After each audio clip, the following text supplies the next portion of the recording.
একটি ছোট শান্ত গ্রাম। রাত গভীর, কুয়াশায় ঢাকা চারপাশ। দূরে পুরনো একটি পুকুর, পুকুরের পাশে শুকনো গাছ ও পোকাবাকড়ের শব্দ।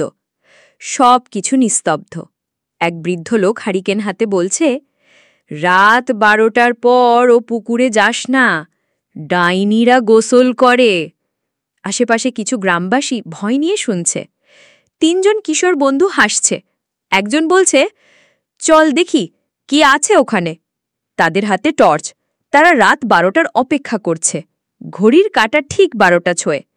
হঠাৎ হাওয়া থেমে যায়। পুকুরের চারপাশে কুয়াশা ঘনীভূত হয়। পাখিরা চুপ। পুকুরের জলে ধীরে ভেসে ওঠে কয়েকজন সাদা শাড়ি পরা নারী। তাদের চুল লম্বা, চোখ লাল, চারপাশে অদ্ভুত আলো। এক ডাইনি হঠাৎ বলে ওঠে, কে আমাদের দেখছে? তার চুল বাতাসে উড়ছে, ভয়ঙ্কর চোখে তাকিয়ে আছে পেছনের দিকে। 3 কিশোর ভয় পেয়ে দৌড়াচ্ছে।